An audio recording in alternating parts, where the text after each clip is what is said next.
শাহরুখ পড়লো এবার বড় বিপদে। একদিকে নিজের ছেলের কেরিয়ার বাঁচানো দরকার, তো অন্যদিকে বলিউডের ভবিষ্যৎ। আরেকদিকে কিক 2 সিনেমায় সালমান খানের বিপক্ষে থাকবে উন্নি মুকুন্দন এন্ড অক্ষয় খান্না। সাথে বারাণসী থেকে ফাঁস হলো গোপন আপডেট। তাছাড়াও ধুরন্ধরের লাইফ টাইম কালেকশন কি 600 কোটি পার হবে? সবকিছুই জানবো, শুধু ভিডিওটার সাথেই থাকুন।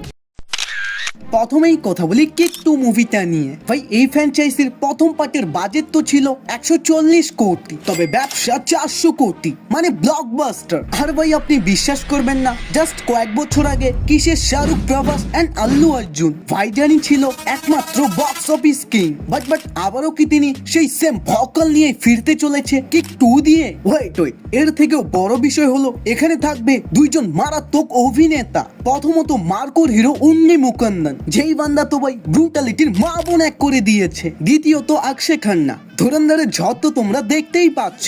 বর্তমান সব সোশ্যাল মিডিয়ায় ওনারই রাজত্ব চলতেছে। আর হ্যাঁ, এই দুইজনই কিন্তু ভিলেনের চরিত্রে থাকবে, তাই সিনেমাটা দেখতে খুবই ইন্টারেস্টিং হবে যে সালমান খান এই দুজন ভয়ঙ্কর ভিলেনকে হারাতে পারবে কি না।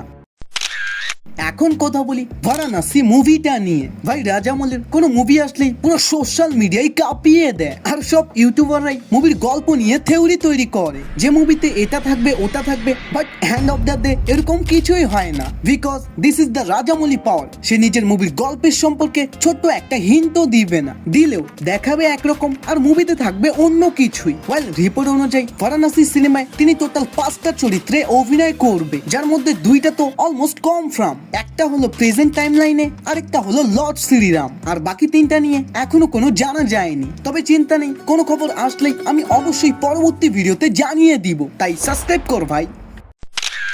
এখন কথা বলি শাহরুখ খানকে নিয়ে। ভাই কয়েকদিন আগেই আপনাদের বলেছিলাম যে শাহরুখ কিং সিনেমা তৈরি করার পর ডাইরেক্ট তার ছেলের সাথে একটা মুভি তৈরি করবে, যেটার উপরে বর্তমান রাইটিং চলতেছে। তবে এখন আবার জানা যাচ্ছে শাহরুখ খান কিং সিনেমার পর পাঠান 2 এর কাজে লেগে পড়বে। যদিও এটা পুরোপুরি কনফার্ম না, তবে এটা হলেও হতে পারে, কারণ গত ভিডিওতে কিন্তু জানিয়েছিলাম আরিয়ান আবার সালমানকে একটা মুভির গল্প শুনিয়েছে, যেটা শুনে তিনি ইমপ্রেসও হয়। সোজা কথায় আরিয়ান হয়তো প্রথমে সালমানকে নিয়ে কাজ করবে, তারপর তার বাবা শাহরুখকে নিয়ে। এখন কথা বলি ধুরন্ধর মুভিটা নিয়ে। ভাই এই সিনেমাটা তো বর্তমান উড়াধুরা ব্যবসা করতেছে। ভাই পরিস্থিতি এমন হয়ে গিয়েছে যে বর্তমান সবাই এটাকে 2025 সালের সব থেকে বেশি উপার্জন করা মুভি হবে বলতেছে।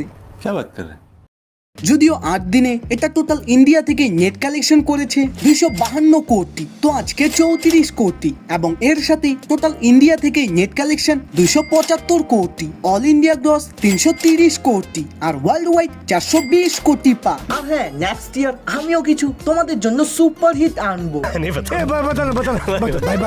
যেগুলো দেখতে চাইলে অবশ্যই সাবস্ক্রাইব করতে হবে, তাই এখনই করে ফেলো। বাই।